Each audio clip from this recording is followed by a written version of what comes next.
guys. Nonsense wakes up the brain cells and has a tremendous place in this sordid world. It's more than just a matter of laughing. If you can see things out of whack, you can see how things can be in whack. That's a quote from the master in creativity, the author and illustrator Theodore Geisel, or as he's more commonly referred to as Dr. Seuss. His stories are imaginative and fantastical, and his rhythmic poetry is delightful. But it's his illustrations that really make his thing, his stories. His particular style has been engraved in my hippocampus ever since it began to function effectively, providing me a memory. His books were an essential piece of my childhood, and at age 6, back in the good old days of circling around carpets for story time, I remember being in complete awe and wonder. How did this guy come up with that stuff? How is he so damn creative? I couldn't comprehend how any human could produce that type of magic. All I knew was I wanted to attain that same creative power. Cut to 11 years later, I'm a young, white, privileged teenager with an abundance of resources, extremely supportive parents. My greatest hardship? Standardized tests. But I find the sole thing that grounds me, the thing that doesn't segregate race or class or gender or anything really, is art. It's in me, and it's just a part of my identity. And while the thoughts probably crossed your mind, you might not actually have ever asked yourself, what is art? It's a vaguely complicated question, but people will give you different answers. However, they tend to be both vague and complicated. But fear not, I'm going to give you the real answer, and it's neither vague nor complicated. Then I'm going to give you my answer. The real answer is, it just doesn't frickin' matter. That's it. It doesn't matter what art is because nobody else's idea of art should be your idea of art. It's your own fluctuating subject to define. That's what makes it so cool and interesting. Now, my answer. And again, it's not the right answer, it's just mine. Here it is. Art is thinking. This is a doodle by President Ronald Reagan while he was in office. It was a habit of his. In fact, there are about a dozen presidents whose archives involve doodles. Perhaps you suddenly become questionable about the efficiency and focus of the people who should be the most efficient and focused out of all of us, considering the stakes are just a bit higher than your average office meeting. However, in 2009, there was an experiment that involved a group of people who sat and listened to a dull voice message, and another group who did so while doodling. Unaware they'd be tested by their memories, the study showed the doodling group recalled 29% more information than the group that didn't. And this was just one out of the handful of similar studies that result in equal fashion. Doodling is easily accessible and doable task. There's no pressure to perform or create meaningful, accurate, detailed drawing or really show any artistic talent whatsoever. There's no baggage, there's no assignment, no requirements, only your mind and a utensil. But although it's a nonchalant undertaking, there are deeper effects to the activity.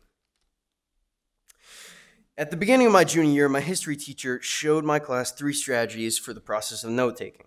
The first 2 were generic systems, but then my history teacher proposed a third way of retaining information called doodle notes. I was instantly hooked on the idea, and she went on to give student examples from past years about certain history topics. And it surprised me for a lot of reasons. To start, I'd been reprimanded for doodling in my entire education. If you look at my old math sheets or science labs or Latin conjugations, you'll find there's rarely a page that isn't interrupted with some random imaginative sketches. And I think it's a customary misconception when teachers call out students for not looking at them when they talk. Typically, making eye contact with the person when they talk means the listener is engaged and paying attention, but that's for conversation. In a classroom, it's a completely different dynamic, and some people's learning process is different than others. This applies to people of all ages.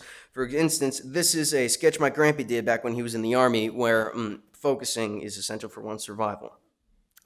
I've been channeling my ambitions lately by enrolling in courses where art is the actual subject. Yet, even in my art classes, a place where I thought I could cure my doodling condition, I find myself continuing to sketch. I guess in a way, drawing has taught me to organize my thoughts better, and it's given me the ability to think critically. People say the same thing about writing, communicating your ideas, even if only to yourself on a tangible piece of paper with physical ink in the pen, and then reading and reflecting on the way your mind processes things based on the writings is imperative. Writing is thinking. As for visual learners, by drawing out our contemplations, it's less intensive and, in my opinion, a little bit more innovative.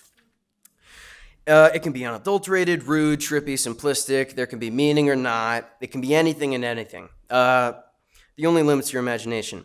And the same way an artist adopts their own unique style, by using my art to assist my system of thinking, I've adopted my own unique voice as a person.